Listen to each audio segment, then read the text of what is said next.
Chapter 12. West of Dutch Springs, the tawny carpet of prairie bulged into rolling hills, beyond which it erupted into ridges clothed with heavy growth of cedar and low-spreading pinyon. Phyllis Ford delighted to ride over the slopes in the cool evening, when the valley lay below like an ocean of gold and the lights of town pricked through the gathering shades of evening like swarming fireflies. And she had no lack of escorts. The ravines, thick with chokeberry and mountain ash, and the scant-berried bearberry, matted with profusion of wild rose of every hue, were her delight. Here, too, purple violets scented the air, and orange redwood lilies, and cream meadow lettuce, and delicate blue harebells grew in colourful profusion. One balmy evening, the girl and Tim O'Leary walked their ponies slowly down a draw in the gathering dusk. Neither sighted three riders bunching beneath the shadows of the towering balsam. They drifted abreast of the silent watchers. O'Leary's pony nickered, and one of the strange ponies answered shrilly. As O'Leary swung around in a startled surprise, a rope hissed softly through the air and dropped over his shoulders. In a flash he was jerked out of the saddle and hauled, struggling and kicking across the ground. Phyllis glimpsed two dark figures pulling out of the shadow and set spurs to her white stalking pony. The animal sprang forward, streaking down into the draw, but a racing pony drew abreast on either side. A dark-featured rider leaned over, snatched the reins from her hands, and yanked the pony to a standstill. "What's the meaning of this outrage?" demanded the girl. "Cut the shenanigans, ma'am," growled the rider to her left. "We're gonna ride." "Who are you, and what have you done with Mr. O'Leary?" There was rising fear in her voice. The strange rider said nothing. One, grasping her reins, wheeled the pony and trotted back up the draw. The other tailed her. She stifled an impulse to scream. Who would hear in these lonely hills? O'Leary lay on the ground, securely roped, his pony reins dangling, wandering through the brush. The third rider dropped in behind as they pulled westward, climbing towards the timber-clad ridges, and again the girl voiced protest. "Close your trap, ma'am," advised the rider curtly, pulling up to her stirrup. "If and you don't, we'll sure have to close it for you." Realizing her utter helplessness and the futility of resistance, Phyllis lapsed into silence when night closed in. It was close upon midnight when her captors drew rein at the deep creek in the hills. One built a small fire, while his companions stripped the gear from the ponies and staked them out. Tired and saddle-sore, battling to squeal a raising panic, the girl stood and watched the men moving around. A coffee pot was set upon the fire, and three hunkered around it. Apparently, her presence was forgotten, but she had a feeling that alert eyes followed her every movement. It all seemed like a terrible nightmare, the firelight playing upon the men's bleak features, the black darkness beneath the spreading trees, the realization that she had been ruthlessly snatched from surroundings of pleasant security. Why? She asked mutely. There was a cold impersonality about these men that gave her the impression that they were tools with no interest in her except the necessity of keeping her prisoner. A rider rose and brought a steaming mug of coffee to her. "Take a swaller, ma'am," he invited gruffly. She took the cup and sank down upon a rotting log. Slowly she sipped the strong coffee, biting hard against her tongue. The rider sauntered over again. He was a lanky, bony-faced man with heavy black mustache and sober, unwinking eyes, hard case stamped all over him. He picked up the empty mug beside the log and handed her a yeller slicker. "Reckon you can bed down on this right here," he commented. Tell me, asked Phyllis quietly, why have you done this? Did you want money? He lifted his broad shoulders and grunted and dropped the slicker across the tree trunk and turned away. After a while, she rolled the slicker about her and lay down, watching the three men around the fire. At least, she mused, they intended her no bodily harm. From the apparent attention they paid her, she might not have even been there. Half dozing, Phyllis became aware that two of her captors had stretched out beside the reddening embers. One remained, hunkered motionless over the coals, his cigarette glowing like a red spark. A wild thought of escape entered the girl's mind. Perhaps she could crawl away and mount stockings. Once she broke away, they would never find her in the darkness. She rolled over to loosen the slicker, and dead twigs snapped under her weight.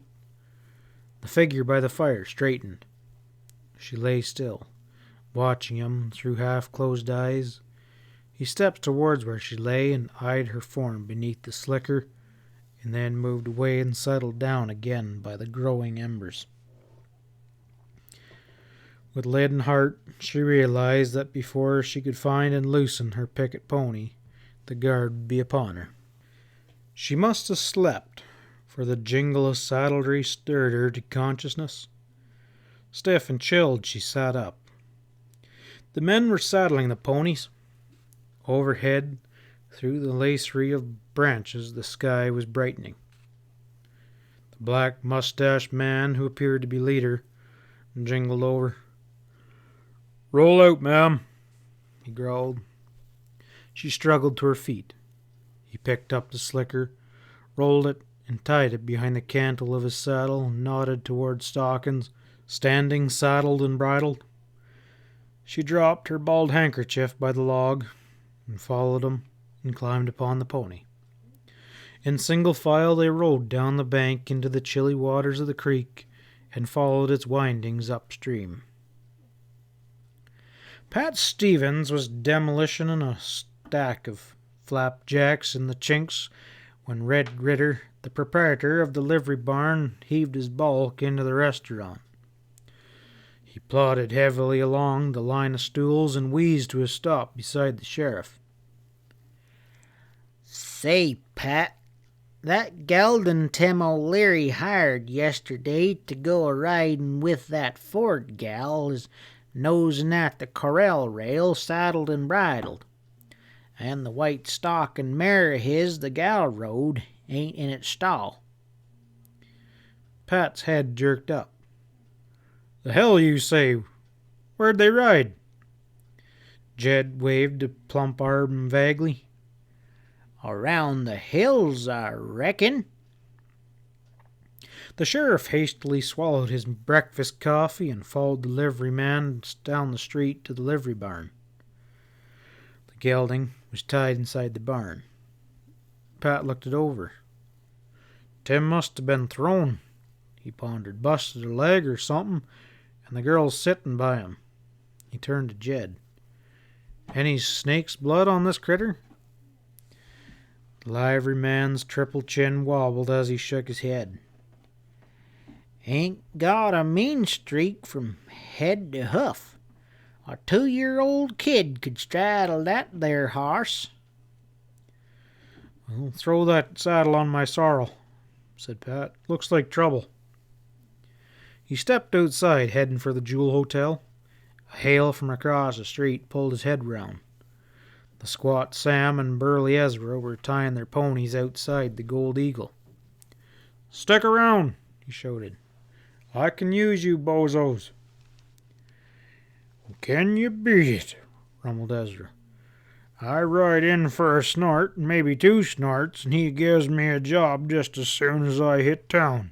"Some jaspers are such hogs with their ideas that they never rise above swilling snake water," commented Sam. "You just go on and get pie-eyed. I can handle any job that Pat's got for the pair of us." "You," boomed Ezra, glaring down at his squat partner. "You'd need to borrow a ladder to kick an ant in the ankle. Anyway, I got time for a quick snort. The sheriff strode into the lobby of the hotel and took the stairs two at a step and rapped on number 206. There was no reply. He tried the door. It was locked. He yanked a key ring out of the pants pocket, inserted a skeleton key, and threw open the door. A glance revealed that the bed had not been slept in. Wild flowers in the vase on the bureau they were starting to wilt. Pat relocked the door, ran downstairs, and crossed the street. Ezra was just pouring a second drink in the saloon. The sheriff gently but firmly took the bottle out of his hand and set it down on the bar. "Save it," he advised curtly. "We got a ride." "Just one more snort to lay down the dust," begged Ezra. "Tim O'Leary and Miss Ford, they done vamoosed." "Split the breeze for Hopewell to get hitched," boomed Ezra, reaching for the bottle. "On just one horse. Tim's gelding just drifted in, saddled and bridled, and they've been out in the hills since sundown. Let's go." Ezra gave a final yearning glance at the bottle and dropped $1 on the bar and followed the sheriff. They found Tim O'Leary, as helpless as a roped calf, laying in the draw. The young cashier was so hoarse from yelling that his voice was a husky whisper. Pat loosened the rope. O'Leary hung limp as they hoisted him to his feet, groaning as the blood commenced to circulate into his numbed limbs. "They got Miss Ford," he whispered. "Who?" asked Pat sharply. "3 rapscallions," hoarsely O'Leary told of the kidnapping. "God grief," muttered Sam. "A right nice gal, too." "Can you make it to town?" Pat asked O'Leary. The young fella nodded, and the sheriff swung round Ezra. "They got a 12-hour start. Let's go." His one eye scanned the trampled grama grass, and the big man rode up the draw. Pat and Sam dropped behind. When tracking was needed, the one-eyed redhead was the acknowledged master. It was noon when the trio reached the creek where Phyllis and her captors had passed the night. They dismounted to rock their saddles and water the ponies. Ezra nosed around like a great shaggy hound. He picked up the bald handkerchief. "Gal, she slept right here," he announced. 3 jaspers bedded down by the fire. Looks like they didn't mistreat her." He scraped aside the dead ashes with his boot and felt the ground. "I guess they pulled up at sunup. Followed the creek upstream." Again, the 3 tightened clinches and hit leather. As the sun slowly circled, they worked deeper and deeper into the hills. The trail bore southward, paralleling the Cambrullas, then angled west toward the barrens. The ridges around were darkening, and the rays of the setting sun striped the western skies with bars of glowing crimson. Ezra checked his pony. "I ain't got cat's eyes. Guess we better lay over till sunup." The trio made dry camp beneath the gnarled limbs of a twisted timberline pine. Pat broke out a bag of biscuits. They washed it down with a swallow of water from a canteen. Saddles were unclinched and bridles stripped off the trail-worn ponies, and the animals pegged out. At dawn, the 3 hit trail again. Pat pulled up to rest the blowing ponies on a high bench south of the W bar. It was plain the kidnappers were heading for Coyote Springs. The sheriff searched the spread of gray hills interlaced with chaparral-choked ravines and cut by canyons with his glasses. Nothing moved, save buzzards circling slowly on heavy wings. Even the W bar, perched on a bench to the southwest, seemed deserted, its chimney smokeless and the windmill blades still in the sultry heat. The searcher's attention quickened. 2 figures, black dots trailed by low-laying dust plume, crawled across the flank of the hill. The sheriff focused on them. "Say, fellers," he announced. "Bill Williams and his pack pony, they're heading this way. Maybe he can give us a line on those buzzards." Bill greeted them with a cheery yell. "You sure hit the target," he told Pat with a grin. "When you claimed that map of Pete was a mite worse than useless. Ain't nothing in that canyon but talus, but the limeys can't see it, no siree. We're packing in again just as soon as the shoulder mends." "Plumford have a fall?" inquired the sheriff. "Fall, hell!" ejected the squat rider.